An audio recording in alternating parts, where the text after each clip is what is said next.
আসসালামু আলাইকুম গাইস, আশা করি তোমরা সবাই ভালো আছো। আলহামদুলিল্লাহ, আমিও তোমাদের দয়া ভালো আছি। প্রতিদিনের মতন আজকেও তোমাদের মাঝে রান্নার ভিডিও নিয়ে আসছি। দুইটা হাঁস কিনে নিয়ে আসছি। এখন দুটাকে কেটে দিয়ে পরিষ্কার করে নিয়েছি। আমার আব্বুকে দিয়ে তোমার এখানে বাজার থেকে আনাইছি। এখন দিয়ে দিব পরিমাণ মতন পেঁয়াজ কুচি দিয়ে দিচ্ছি। আদা রসুনের পেস্ট অনেক বেশি দিচ্ছি, দুইটা হাঁস তো তার জন্য একটু বেশি দিয়েছি। 3 চামচ হলুদের পাখি, 4 চামচ মরিচের পাখি পরিমাণ মতন দিয়ে দিচ্ছি লবণ। এখন দিয়ে দিচ্ছি তেল।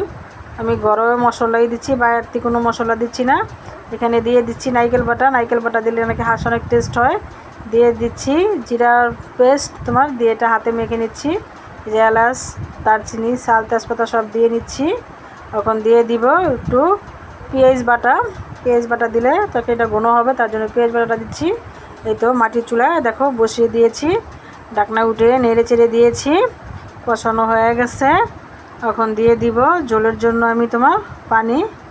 এই তো দেখো পানি দিয়ে আবার ঢাকনা দিয়ে ঢেকে দিব বলক আসা পর্যন্ত। তো বলক হয়ে গেছে, এখন প্রায় হয়ে যাব তোমার।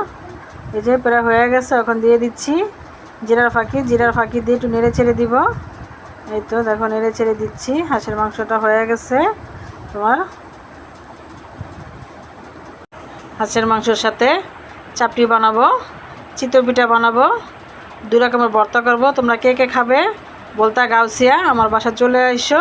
এই যে চাপটির জন্য মুসুরি ডাল নিয়েছি, ভাতের চাউল নিয়েছি, কাঁচামরিচ দিয়েছি, হলুদের ফাঁকি দিয়েছি 1 চামচ, 2টা পেঁয়াজ কুচি দিয়েছি। এই যে ব্লেন্ডারে নিয়ে নিয়েছি। এখন এটা ব্লেন্ড করে নিব তোমার। এই যে দেখো এটাকে ব্লেন্ড করে নিচ্ছি। ব্লেন্ড করে প্রায় নেওয়া হয়ে গেছে তোমার।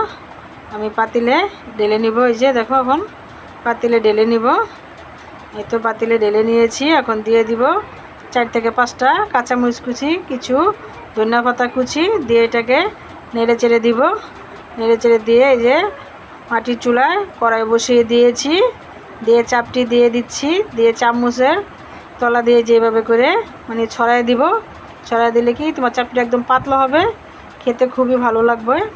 আমি আবার ঢাকনা দিয়ে তোমার এটাকে ঢেকে দিব এখন।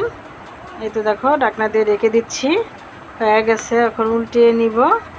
উল্টে যে দেখো আরেক ফুটো দিয়ে দিয়েছি। এইভাবে করে আমি সবগুলো চাপটিকে একটা করে সবগুলো চাপটি ভেজে নিব।